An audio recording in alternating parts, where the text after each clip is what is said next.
चोरी हुई है तो करी किसने? अरे माल तेरे धोरे रखा, सब काम तेरे धोरे है, तो चोरी मैंने कर ली? चोरी भी तो तूने करी है। देश के गद्दार होके ये हमें सर्टिफिकेट देंगे देशभक्ति का? जो खुद गद्दार हो वो हमें देशभक्ति का सर्टिफिकेट देगा? जो राम के नाम का चंदा खाते हो वो देश के अन्नदाता को गद्दार कहेगा? नौकरी छीन ली और इसको 5 किलो गेहूँ दे दी, इसका रोजगार छीन लिया, 5 किलो गेहूँ दे दिए, इसकी दुकान बंद करवा दी, 5 किलो गेहूँ दे दी, इसकी दुकान बंद है। आप लगातार कहते हो कि 4 लाख ट्रैक्टर भी यही है, 27 लाख किसान भी यही है, जाओगे कब? जाओगे कब? जिस दिन जाएंगे। हम इस सरकार की तरह चोर नहीं है कि कोरोना काल में बिल ले आए जब सब किसान घरों में बंद थे। हम जब जाते हैं डंका बजा के जाते हैं। 26 जनवरी का ऐलान किया था, डंका बजा के किया था। और जिस दिन हमारे 4 लाख ट्रैक्टरों का मुंह दिल्ली की तरफ होगा, संसद की तरफ होगा, उस दिन तुझे बहुत पहले से पता चल जाएगा। ये कोई वो नहीं है चिड़िया है कूद गई। धमकी दे रहे हो क्या? बैरिकेटिंग जब भी तोड़ दिए थे फिर तोड़ देंगे।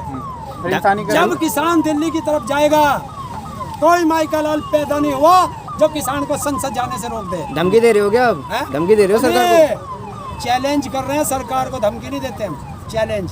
फर्क ना पड़ता सरकार को, फर्क ना पड़ता। तो किसान पे क्या पड़ा है? धमकी फेल हो जाती है, धमकी बेकार हो जाती है। कब फेल हुई हमारी? कहते जब किसान ने जो कहा किसान ने करके दिखाया। आपने सारे काम कर लिए, आपने बंगाल में सरकार को भी नुकसान पहुंचा दिया, सब कुछ कर लिया, लेकिन अभी भी सरकार कह रही है कि बिल वापस होने पर कोई बात नहीं होगी, बात करनी है और कोई समाधान करना तो होगी। यार तुम क्यों इतने परेशान हो रहे हो? क्यों 7 महीने आंदोलन हो गया, आंदोलन को 7 महीने हो गए। क्या हो गया? ऐतिहासिक आंदोलन बन चुका है। हम लोगों को पूरे आंदोलन का तजुर्बा है। हमारे बुजुर्ग हमें सिखा के गए हैं। 2006 और 7 में हमारे बुजुर्ग स्वर्गीय अजीत सिंह जी, भगत सिंह जी के चाचा, शहीद आजम भगत सिंह जी के चाचा 9 महीने तक आंदोलन किया। और तुम जैसे लोग तब भी कहते थे कि 6 महीने हो गए, 5 महीने हो गए, 7 महीने हो गए। ऐसे 3 काले कानून अंग्रेजों से लड़ के वापस कराए थे। हमारे बुजुर्ग 90 साल तक लड़े गोरे अंग्रेजों से, और ये तो काले अंग्रेज है। ये अंग्रेज कहाँ है? तो अपने देश के अंग्रेज से भी बुरे देश के गद्दार, गद्दारों के हाथ में सत्ता है। गद्दार कैसे कह सकते ये गद्दार इसलिए हैं जब हमारे पुरखे अंग्रेजों से लड़ रहे थे, ये आरएसएस अंग्रेजों की दलाल थी, मुखबर थी ना। तो ये जब लड़े तब भी हमारे दुश्मन थे और ये आज भी हमारे दुश्मन है और हमेशा दुश्मन रहेंगे। और स्वर्गीय चौधरी चरण सिंह कह के गए थे कि कुछ भी करना, इन कच्चे वालों को गाँव में मत घुसने देना। लेकिन ये बच्चे नहीं माने, घुसा दिए। उसका परिणाम हम भुगत रहे हैं कि हम 7 महीने से सड़कों पर। ये है। आप मानते हो? एक चीज बताओ, जौन सा भी बीजेपी और आरएसएस का नेता है, इनमें से किसी एक का बताओ जिसके परिवार का भारत की आजादी में कोई सहयोग रहा हो, बताओ। तो कैसे ये कह सकते हैं ये देश के गद्दार होके ये हमें सर्टिफिकेट देंगे देशभक्ति का? जो खुद गद्दार हो वो हमें देशभक्ति का सर्टिफिकेट देगा?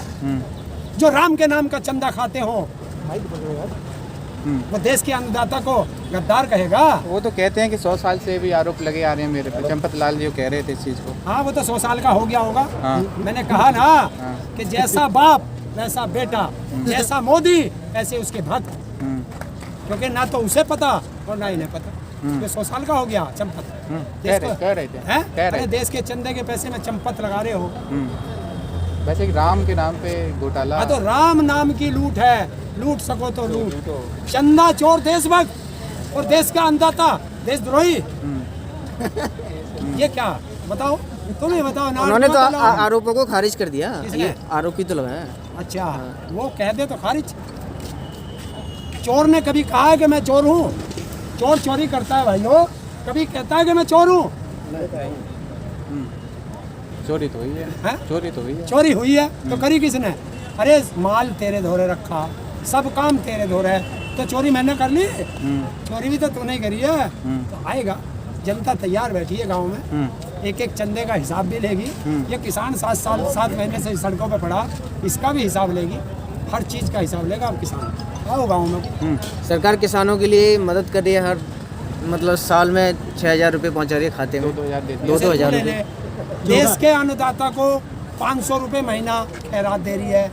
और जो इनके बाबा शाम को सुल्फा पीते हैं उनको 2000 रुपये महीना नहीं, मदद तो मिल रही है। पिछली सरकारें तो नहीं दे रही थी ना, क्या? पिछली सरकारें तो कुछ नहीं दे रही थी, ये सरकार तो दे तो रही है। पिछली सरकार में 60 रुपये डीजल पेट्रोल खरीदते थे, इस सरकार में 100 के पार। पिछली सरकार में मनमोहन सिंह की सरकार थी, 4000 रुपये क्विंटल धान बेच के आया था ये किसान, 4000 रुपये क्विंटल। और इस झांसा राम की सरकार में 800 और 1000 रुपये क्विंटल बिका। इस किसान को एमएसपी दो, इस किसान को एमएसपी दो। और मोदी जी 6000 रुपये दान में तुम लो। 3 साल बैठना पड़ेगा इसके लिए आपको। अरे 3 क्या 4 बैठेंगे, 10 बैठेंगे। तो उन्होंने तो मना कर दिया। वहीं पेट्रोल की बात करें तो पेट्रोलियम मंत्री हैं, उन्होंने कहा है कि देश में पैसे की कमी है, इसलिए पेट्रोल डीजल की बढ़ोतरी हो रही है। पैसा गया कहाँ? कहाँ गया? सारे संस्थान बेच दिए, सारा देश बेच दिया, रिजर्व बैंक से रिजर्व फंड भी निकाल लिया। कोई फैक्ट्री लगाई, कोई हॉस्पिटल बनाया, कहाँ गया? पक्का स्विस बैंक में गया जो धन बढ़ गया। दीपावली तक राशन मिल रहा है, दीपावली तक राशन की घोषणा कर दी है। इस राशन को तू ले लिया, एक चिड़िया का पेट नहीं भरेगा। गरीबों के लिए मदद तो दे रही है सरकार। उस मदद के क्या फायदा? इसकी नौकरी छीन ली और इसको 5 किलो गेहूँ दे दिए। इसका रोजगार छीन लिया, 5 किलो गेहूँ दे दिए। हैं? कमा तो महीना इसकी दुकान बंद करवा दी, 5 किलो गेहूँ दे दिए। इसकी दुकान बंद है, बिल बढ़ के आ रहा, जुर्माने लगते हैं। पूरे हिंदुस्तान के अंदर अगर बिजली महंगी है तो इस ढोंगी बाबा से पूछो उत्तर प्रदेश में क्यों है।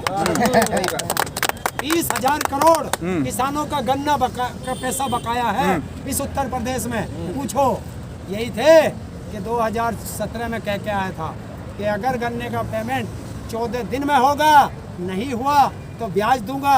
अरे ब्याज को ले जा तू, मूलधन ही दे दे। वो तो कह रहे हैं गन्ने की सबसे ज्यादा फसल खरीदी है और 4 साल बेमिसाल करे हैं यूपी के अंदर। और तो यो 20,000 करोड़ गन्ने का पैसा यो किसका?